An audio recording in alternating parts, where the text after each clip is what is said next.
Good afternoon. I'm the Reverend Elwood Adamek, and you could probably tell from that song, this is a service that Anne wanted you to share. Probably those of you from all peoples know the tunes of the songs. There are a couple more that we'll be singing later in the service, but probably you've never heard them on the organ before, so pay attention. As we begin, let me ask you to silence your cell phones and anything else that might make noise so that we can give our full attention to the service that's brought us here today. And on behalf of Anne's family and those who were closest to her, I want to thank you for coming today and to welcome you to this celebration of the life of Anne Adamek. I'm the emeritus minister of the congregation where Anne was a member, and I'm here because Anne asked that I lead her service. Reverend Bruce, our minister, was agreeable to the idea, and so here I am, led by some notes that Anne left about what she wanted for this time. And to be sure, as you would suspect, what Anne wanted wasn't to be in control of what was said, but rather to give you something that would feel like her, for you, the people she loved and cared about. So we gather to remember, to honor, to mourn, to celebrate, and to share for Anne. In Anne's tradition of Unitarian Universalism, we use the ritual of lighting a flame in a chalice to mark the gatherings of our community. Today we light our chalice with the words that are found in your order of service, and in a moment I'll ask you to join them.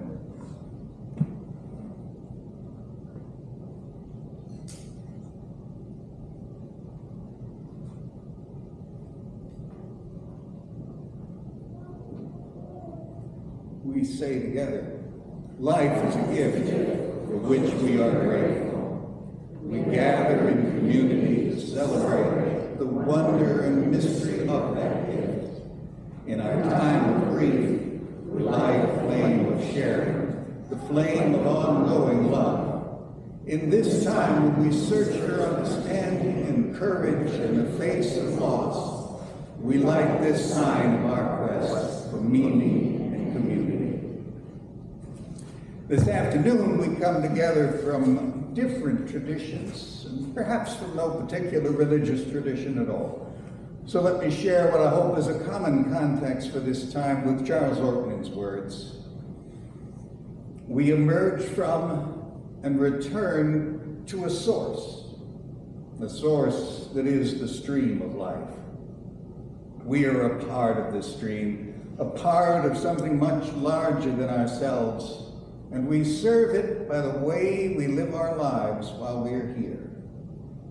We serve that something larger when we recognize and honor all souls as likewise being a part of that grand source of which we are a part. We connect with and serve something larger when we celebrate life, even after its passing, by holding in our hearts those who are no longer here, but upon whose shoulders we still stand. We connect with and serve something larger by honoring those no longer with us, but who have taught us and nurtured us and led us along the way. So in the prayerful words of Edward Searle, we ask, let the faiths and philosophies that sustain us separately meld into a unity of the most human and of the universal, where differences dissolve in the awe-inspiring yet wonderful harmony of the moment. Before the wonder of living and dying, we are humbled. In the midst of our sorrow and grief, we feel a river of sacredness. Out of our memories and unending affections flows a thanksgiving, and in our gathered concerns and compassion, healing begins. And so we pray, let the gifts of courage, wisdom, and thanksgiving come to each of us and dwell among us today and in the days to come. So let it be. This afternoon we will take up some time to lift and celebrate some of what was precious of Anne's life with us, remembering how she worked to make the life that she wanted, and how much the gifts of that life and that love Anne shared meant to all of us. Love is too big and varied a word for us to try and figure it all out this afternoon. I think we keep understanding more and more about love over the whole course of our lives. But healthy religion tries to remind us that love is what holds things together. Today, when we take a moment to step back just a little from the immediateness of daily life, I think it will turn out that what we notice, what we remember, what we treasure, all tend to add up to love.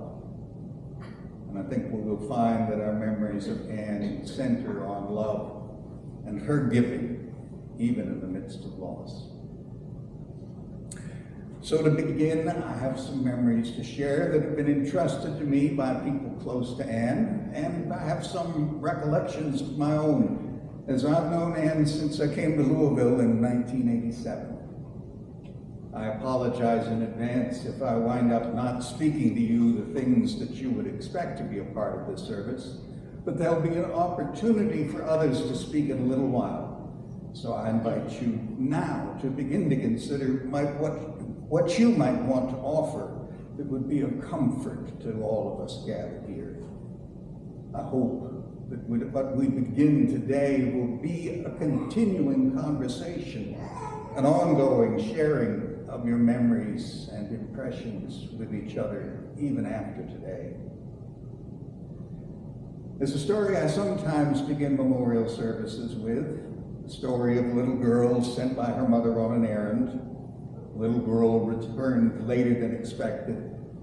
When the little girl finally came back, her mother asked what took her so long. A friend had broken his bicycle and she had stopped to help, the little girl explained.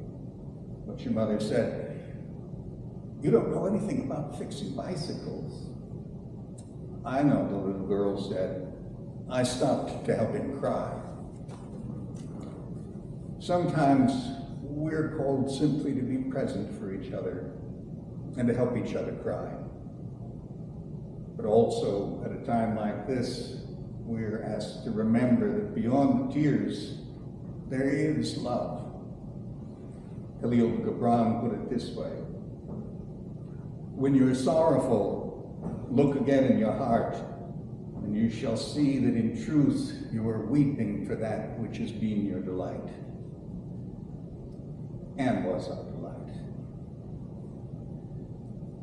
Anne Lawson, who became Anne Adamek, was born here in Louisville back in 1940, the youngest daughter of a doctor and an artist. Her mother, Elizabeth, the artist, had in fact gone to Parsons Art School in New York and Paris.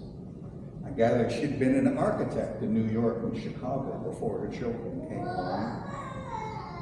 Anne's father, Hampton, had both a PhD and an MD and was head of the physiology department of the University of Louisville Medical School, where he taught and did research. He was the glue that held the family together, Anne observed. Anne reports she had a happy and healthy childhood with two older sisters, Gail and Joan. The three sisters knew how to have a good time together, though the older two also knew how to torment the littlest one, Anne. They shared basically every dinner and vacations every summer. Anne recalled that her love of fishing came from vacations with her father who thought the best part of vacation was being up early and getting out on the boat to fish. When Dr. Lawson was diagnosed with cancer in 1961, things changed dramatically as he died within a few weeks of his diagnosis. Anne was a junior in college at the University of North Carolina in Chapel Hill. And after her father passed, she decided to spend her senior year at Louiville to help her mother. After a while, Anne came to realize that she needed not to be enmeshed in her mother's life. She went to night school to get a teaching certificate, and then to the Kent School for her Master's of Social Work. She finished in 1969. She apparently did well in her field, and from 1972 to 75, she was a unit supervisor of about 30 social workers, among other duties. She found that work stressful, though, and chose to go into private practice as a marriage and family therapist from 1977 until her retirement from that field in 2011. She shared that she always learned a lot from her clients about herself. Anne let me know that she had been married to a clergyman before she came to the church that I served, but she never had much more to say about her marriage than that. I understand now that her husband died in 1971 and that Anne joined All Peoples soon after in 1972. Anne noted that All Peoples was a place where she felt totally accepted as herself. And I'll add, she was not just accepted, but loved. Anne did ordinary and extraordinary things at church, attending not just services, but classes and other events. She worked at things like the monthly potluck and the annual art fair, where she had been the queen of brats. That is, she was in charge of the booth where we sold bratwurst on rolls. This is before I got there. You all probably mostly know her selling her own art.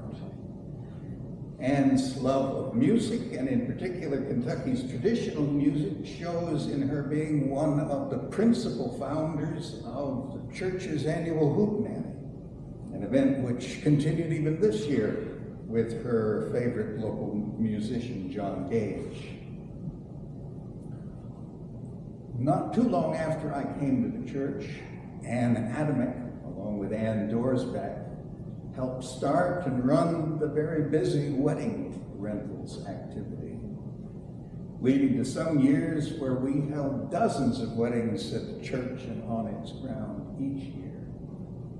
The two Anns ran things together for some years until Ann A. set down that task in order to pick up starting and running the church's cancer support group, where at one point a full 10% and more of our membership participated. Anne's gentle, compassionate, and trusted leadership meant the world to a lot of people, and her skills were highly valued. One thing I in particular remember, it was my custom to stand near the exit from the sanctuary after a service and shake hands with people as they went to coffee hour. With most people, that is. Anne always asked for a hug. Anne liked to show people the value of hugs and to get and give hugs herself. She was famous for it, it seemed. In 1989, Anne had a turning point in her life. It was a time she called her Renaissance.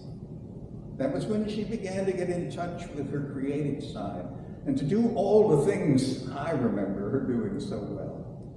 She began things like watercolor classes, hammer dulcimer lessons, folk dancing, gardening, and much more. It was life-changing, she said, as she began to balance her work with activities that she enjoyed. It was about then that Anne started to volunteer with hospice, now Hospers. She was proud of the work Hospers did and her contribution to it. She'd regularly participate in their volunteer appreciation dinners. In particular, she became a consultant to the hospice bereavement team, and she credits that work with her learning to face her own mortality in a positive way. She notes she even wrote the text for her memorial service as a way of facing death with dignity. I don't have that particular service to follow, but I do have a lot of notes that she left. She took up the dulcimer, and though I didn't hear her play it much, I know it meant a lot to her. She loved the music and the Dulcimer Society, so she wanted you to hear the dulcimer today. As a painter, Anne was a signature member of the Kentucky Watercolor Society and a member of the Kentucky Guild of Artists and Craftsmen. Many of you will have seen her work at the Kentucky Artisan Center in Berea, the Kentucky Museum of Art and Craft here in Louisville, at the Corner Cafe, at All People's Church, at Ed's house, and so on. You can see some out in the beginning area of the sanctuary. I gather that Ed was one of her best customers. Anne participated in both art fairs at the church when they came along, and in the St. James Fair, and with her van and tent at art fairs all over the region year after year. One of Anne's paintings of people holding hands and dancing in a circle became the artwork for a card the church sent to new parents to welcome their new additions into the family, into the church family. She also used a version of that painting on her letterhead. The two main pieces of Anne's Still at All Peoples show an earlier version of our main church building and the farmhouse where the All People's Justice Center is now. Anne and Ed met at church in about 1997, and that meeting changed both their lives for the better. They were regulars, usually together at most of the things we did. And if Anne and Ed weren't at church, it was a good bet they were at Anne's Rough River cabin. July the 4th weekend, Christmas, New Year's, those were usually spent there. But if they were in church, which was usually the case, I'd often see them holding hands. Anne came to note, I finally got it right, and that Ed is the best thing that has ever happened to me. He and Anne worked out a routine, as most of you know. They didn't choose to live together, but he'd come over to her house early in the morning almost every day. After about 15 years together, Anne reported, I'm happier now than I've ever been. Being with Ed and having painting become her second career led her to write, I believe I am the most fortunate person I know. Anne and Ed traveled to wonderful places, and some of Anne's art came from the places they visited. They took the van to Portland, Maine, for example, and that trip resulted in the piece Anne called Peering Through Pearls. Anne often painted from photos. This was just one such piece. Anne and Ed's greatest adventure may have been their trip to Britain when they explored Cornwall and some of the sites traditionally connected to King Arthur. They went with an elder hostel group and visited some of the places connected to the Foote family. They made friends everywhere and were, for example, invited to dinner with a daughter of the mayor of Penzance. It isn't that Anne didn't encounter difficulties after she found a balance between making a living and all the things she loved. For example, she had issues with ongoing laryngitis since the early 70s and a vocal tremor that began about the year 2000. So the one thing that I saw that would frustrate her from time to time was the lack of a louder speaking voice. But overall, all the wonder she could find. Her sense of humor made her fun to be with. Her listening skills and compassionate heart made her so valuable to so many of the people she encountered. And so it makes sense that she left this quote from the modern-day mystic Matthew Fox to share with you. It says, People who are interesting and do interesting things and give birth to interesting realities are not bored. If we are alive and interacting with all the marvel of daily existence, if we are learning how others, living and deceased, relate to the marvel of existence, then we will never be bored.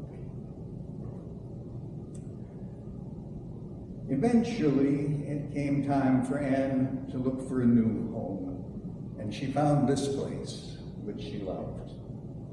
Some of you here today were her new neighbors, and she cared for you every bit as much as her church family and her neighbors from her old neighborhood.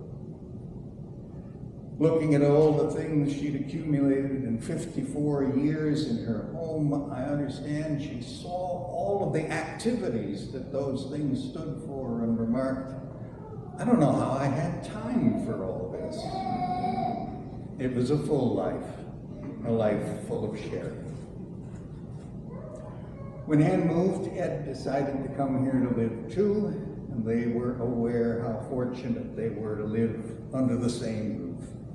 Starting the day on the patio at Anne's place in Linden House, watching the day come, breathing the morning air. Eventually, it seemed to me that Anne began to, well, just wear out. The last time I saw her, near the end, she could still rouse herself enough to recognize me, but I could see the effort it took for her to stay awake. Ed was there with her the last 3 days, holding her hand as she faded from this world. Someone aptly observed, noting the 3 days, did anyone hate to leave a congenial gathering more than Anne? A long goodbye was a loss in trade, I gather. And that was perhaps Anne's next to last gift, as she gave us all time to realize that she would be going on and leaving us here for a while. Perhaps her last gift was the care she gave to this service. Now it's time for me to give way to some other voices who may have a brief memory or a story to share to help us remember Anne. I think I gather this is the only microphone, so in order for you to be heard, I'll invite you to come up here if you can. Tell us your encounters with Anne. And Ed, you're going to go last with the poems in any event. You can start on your way, but let's see if anybody else wants to come up.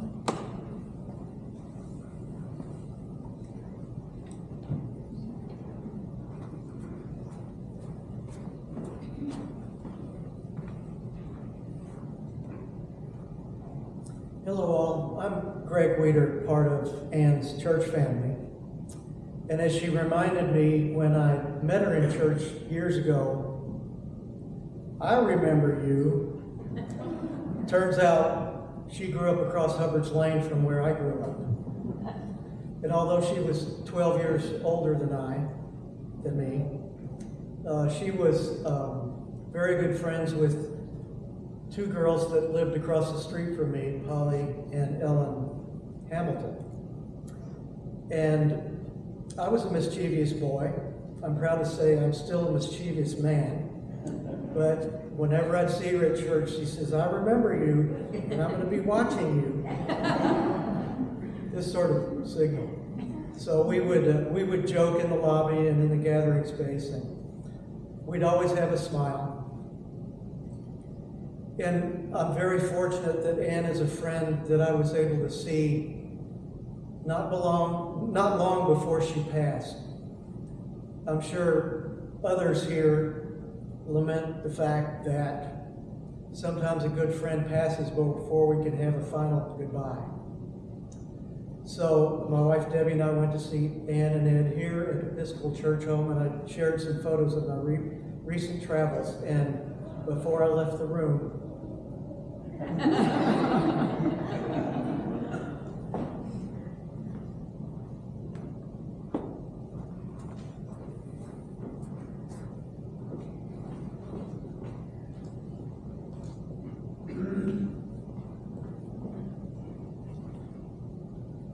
Hi, I'm Jean Kaler. I'm another church member of Ann's.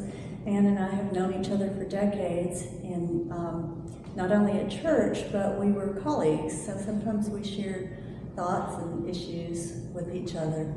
But one of the things that I remember best about Ann's artwork is that she offered watercolor lessons to people as part of our service auction, and my 2 children took them.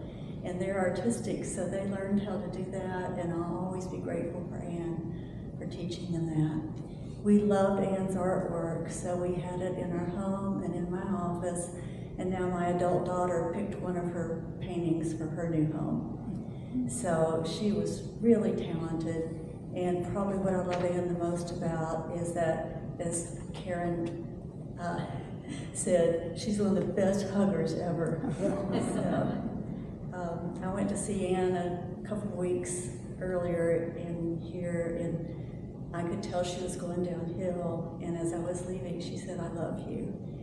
I didn't know it was going to be the last time I saw her. I thought when I got back from out of town, she would still be there, and she wasn't. And I felt very sad. So I just wanted you to know what a dear person she was personally.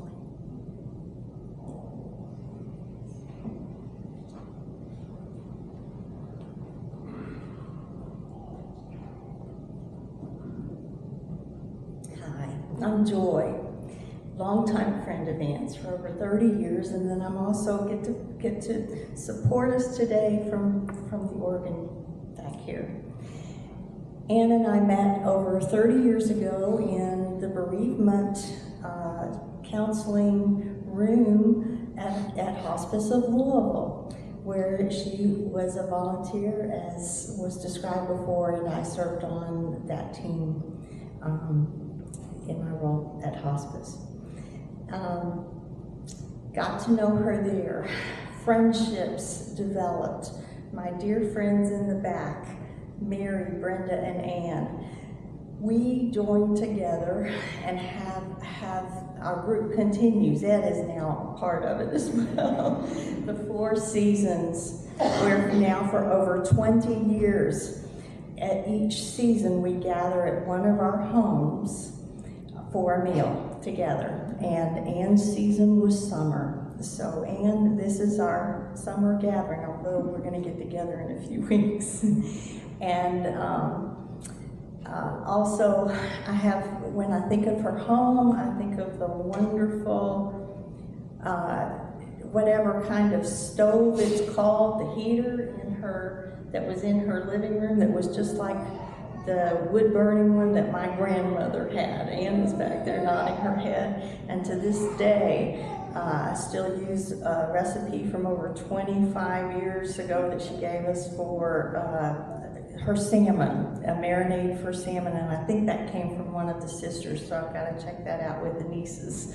You're nodding your head? Okay. It was mom. Yeah, it was your mom's. That's what I thought. Okay, that it was one of the sisters. Thank you. Thanks to your mom. In spirit, her colors, her artistry, her friendship will carry on and live on in us. She always started our meal together. Ed, I don't know if you knew this, but with your prayer, your blessing that you shared before each of your meals. As a longtime member for me of our community here at the Episcopal Church Home, I can't begin to tell you how proud I was of the community and so many of you who are here today. But you welcomed Ed and Ann in immediately and became family and friends for them, where Ed would continue to say that even though it's been months, it feels like years that we have known each other. So I thank you to our extended communities, all peoples. I've been to a couple of your hootenannies, a lot of fun. So we celebrate our friend, and her love continues on and on in us, through us. And we love you, Ann.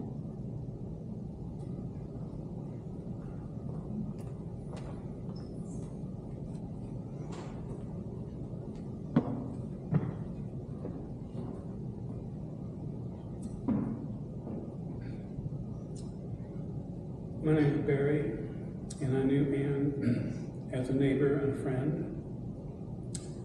When my wife Octa and I moved in across the street from Ann in the fall of 2020, another neighbor who we had just met said, "Oh, you must meet Ann." I said, "Okay." So one day I saw her out in the driveway, and I went over to introduce myself, and she told me what her last name was. I immediately knew who she was, because Ann and I both worked in the addiction field. And in fact, I had recommended some clients to Ann, I think back in the 90s, that needed some ongoing work. So we had that instant connection. In addition to that, we both graduated from the same program at Louiville. And I learned over the years that we knew some of the same people. So we had that instant connection and that relationship right up front. So I knew her for 5.5 years, and she was my neighbor, our neighbor, for 5 of those years. After she moved here, I didn't see her quite so often, but looking back over the 5 years that she was across the street, what I think I did for her and with her was to help her make that transition from where she had been living for over 50 years to here. We had a lot of conversations about that. And I must confess, I didn't want her to leave. I wanted her to stay as a neighbor. But once she got herself on the wait list, I knew the die was cast. And so we had a lot of conversations about that. And I think what I was able to do was be an active listener and help her emotionally make that transition. I also helped her in a more physical way. I helped her with her estate sale along with Ellen Sisti over there. Helped her clean out her house, worked the estate sale, helped her move in here. And kind of a funny aside, when my wife Octa and I helped her set up her bed in her room here, I got the sheets on, the bedspread, and the blanket and everything. And got her bedside table situated, everything plugged in. She was so grateful. She said, "Thank goodness I don't have to spend the night in a motel."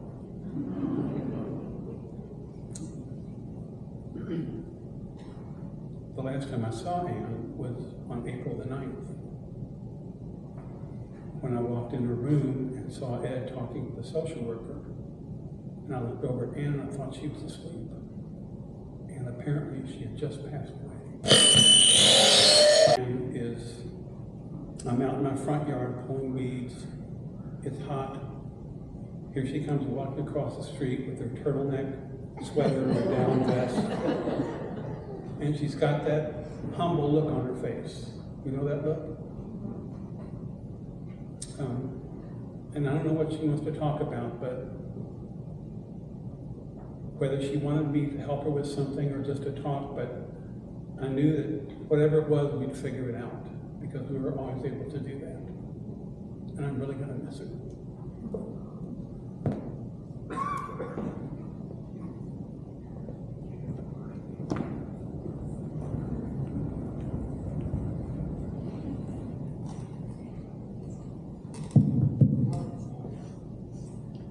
Our apologies for the technical issue there. Thank you so much. Ann and I knew each other from the hospice bereavement team, and also we were both Unitarians, and we had so much in common. And when my children were in their 20s, I had her use her artwork to paint pictures of the house they had grown up in. Life had taken us in different directions, and I had her paint our house they had grown up in with each of their childhood selves in their favorite outfit, doing the thing they loved on our front porch. It was a wonderful picture. The kids were so touched when they got these pictures. And then when I changed addresses again, I had to take up something that proved that I really lived in that address. We moved back. Oh, that's it. her picture that she made was the reason we got this house back. The picture was up in my New York son's house. A friend went, "What street's that on?" And when he told her, she said, "My mom's best friend's daughter lives in that house." So years later, she called Vince and said, "Vince, your childhood home's up for sale." And so we got the house back. She sent me a card welcoming us back to the childhood home with the same picture she had painted originally. And when I went to the post office, to the driver's license place to prove, you have to take proof that you really live there, I took this. And they said, "That is the very best proof we have ever seen." And just touched hearts everywhere. I have a wall in my house full of her paintings. She was so lovely, so wonderful. We called each other gush buddies because every time we saw each other, we gushed over something. She was lovely. And we love you so much. Your love goes on forever.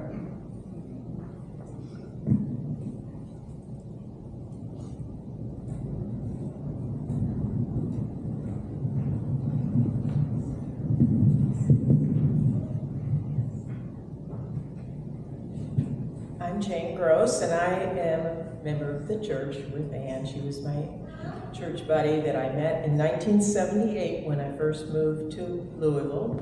Joined the church right away, and she was there with a small congregation at the time, so we really got to know each other well. I have so many wonderful memories of playing bridge at her house and being amazed at the fish tank that she had with the largest fish in a fish tank I've ever seen.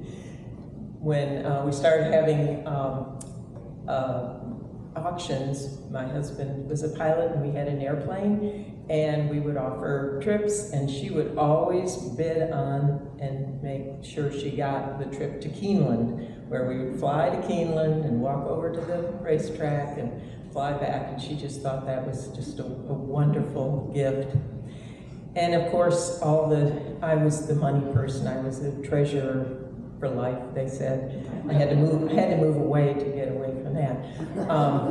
But I was always the money taker, and she was always so glad. She says, "I don't count money. I don't want anything to do with money. I'm so glad you're here."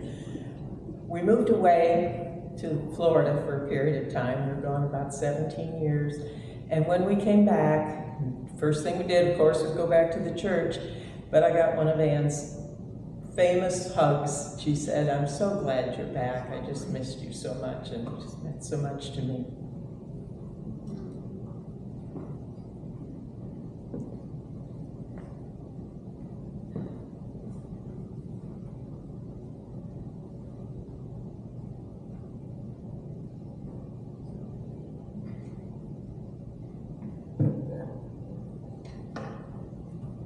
There's much more that could be told.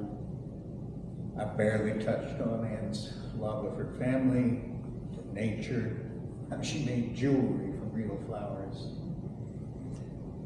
She left two quotations to share with you that she said captured her sense of how things are. One from Rumi: "Let the beauty we love be what we do." And probably the better known one from Socrates by way of Plato: "The unexamined life is not worth living." I hope that after our service, both today and in the days and weeks to come, you'll share this gift of being living memories with each other. The memories all of you have of Ann are blessings. The way to make blessings grow is to share them. Now, let me invite Ed to share with us a couple of poems Ann loved.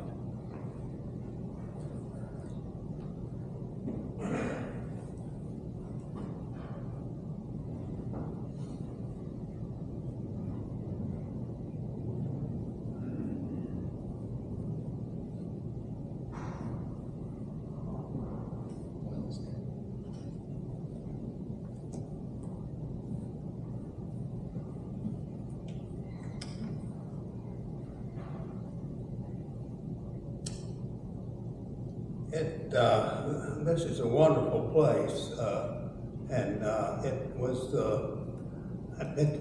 our home. Ann and I, this was our final home, and it's a good one. And we often the things like the best of life.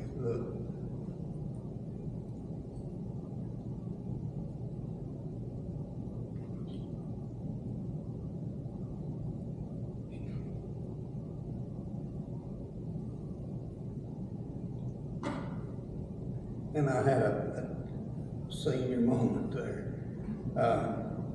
Grow old along with me. The best is yet to be. And I don't even remember who said that, but it is the way that it worked for Ann and me, because we met about the time that I was retired, exactly at the time I was retired. And so I've had about 3 lifetimes, and the last one was the best of what to be, and that was with Ann, and I share her thoughts about the best thing that ever happened to me, and along with some of her insight about if we had met 40 years before, I don't think it would have worked. It was prime time, and the last third, the last of my life has been the best. And I was wanting to share a couple of readings that I read to Ann many times, both, and especially when she lay dying the last 3 days over. I read some of these poems. I'm seeing my poet friend out there. But the first that I really liked was a late fragment by Raymond Carver. There's a misprint there that says Carter, it should be Carver. And did you get what you wanted from life? Even so, I did.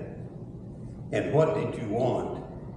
To call myself beloved, to feel myself beloved on the earth. And that's where some of my last words to Ann, along with the reading by Walt Whitman. Goodbye, my fancy. Farewell, dear mate, dear love.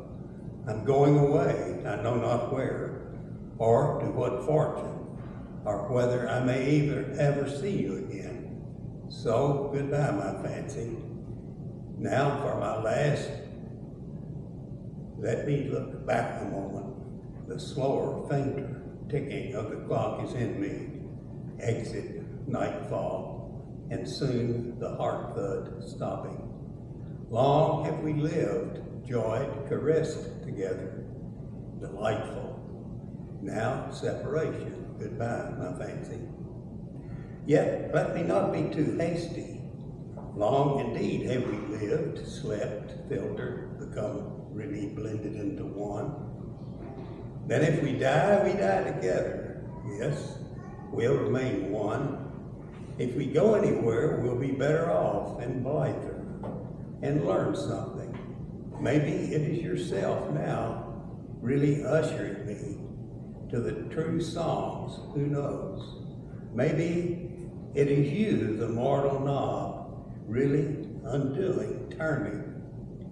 So now finally, goodbye, and hail, my fancy.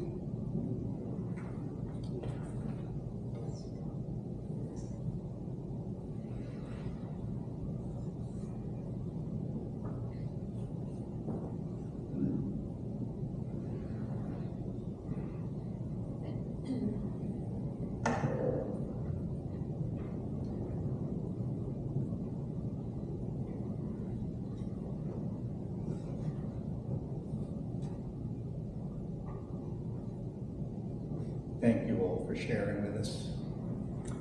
Now, it's time to move on in our service. have some words for you. Turns out Anne heard them at a memorial service I conducted 17 years ago.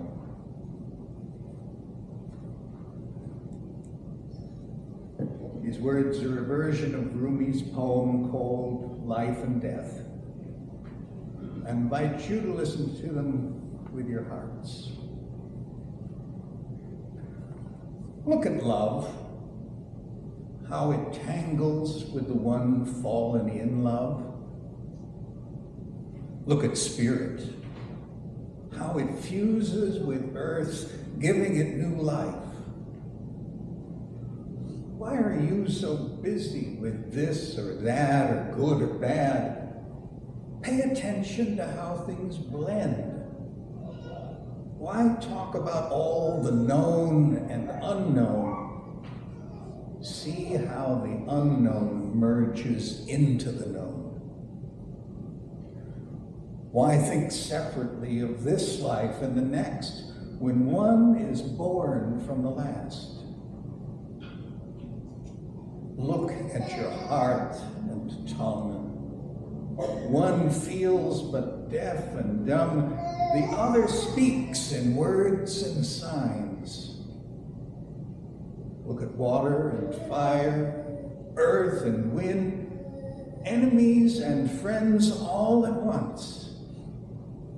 The wolf and the lamb, the lion and the deer, far away yet together. Look at the unity of this spring and winter manifested at the equinox. You too must mingle, my friends, since the earth and the sky are mingled just for you and me.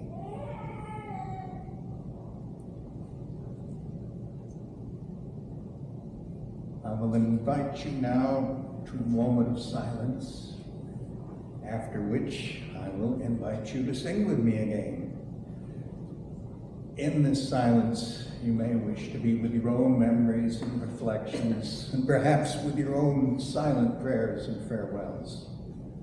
I would suggest that as you find yourself touched by memories, you may find the need to look deep within yourself, or the need to reach out to something more.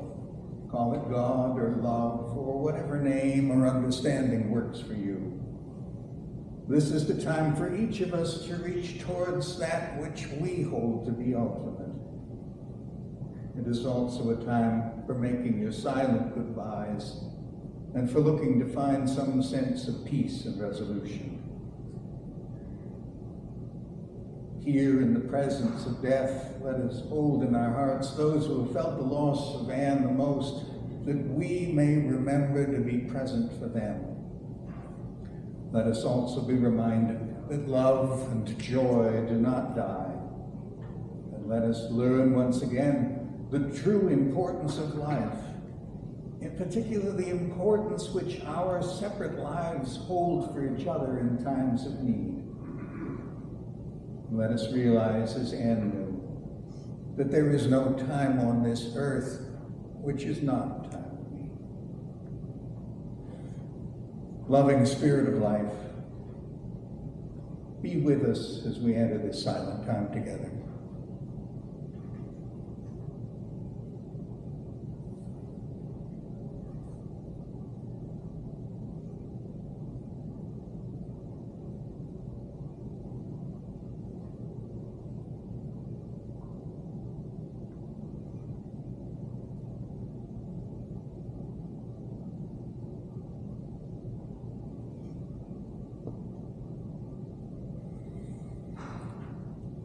So let it be. That image of yours, Anne, on your letterhead and on your welcome to our church community cards, the one with the people holding hands and dancing in a circle, it always reminded me of this Wendell Berry poem you wanted us to hear. We clasp the hands of those that go before us and the hands of those who come after prayers. We enter the little circle of each other's arms and the larger circle of lovers whose hands are joined in a dance, and the larger circle of all creatures passing in and out of life who move also in a dance. To a music so subtle and vast that no one hears it except in fragments. Let this be a time for us to recollect and to feel some of those fragments. And as you wanted us to remember, Anne, don't cry because it's over. Smile because it happened. Another song now, one of Anne's favorite hymns from our UU hymnal, Blue Boat Home, and again, you're going to get to hear it on the organ.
Spirit of love and hope, as we turn our thoughts back to our own lives and offer these words from Carter Hayden. Love is the willingness to participate with others in the healing of a broken world. Love is the choice to experience existence as a member of the human family. partner in the dance of life, a lighter of torches of hope. Let us share the light of love this day, and let this light show us the beauty of our togetherness. The formal part of this service is now coming to its end. I invite you to remain in this space for our closing, and then for as long as you feel the need. Then please join Anne's family and friends at the reception, and perhaps for the brief service at Cave Hill. Thank you all again for being here for Anne and for each other. As we remember Anne, we ask, may each of us bring happiness into another's life. May we each be surprised by the gifts that surround us. May each of us be enlivened by constant curiosity, and may we each remain inspired and uplifted by the spirit we have shared together today, as we encounter once again the wonders and the work of our world. So let it be. In the spirit of love have we gathered. In the spirit of love, let us depart, sharing our hearts and holding our memories of Anne. Now, one final song. This one, I admit, is a little more complicated, but it begins with its easy chorus. So I invite you to at least join the chorus when it comes around. You'll see why Anne liked this song so much.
Nothing's wrong and nothing's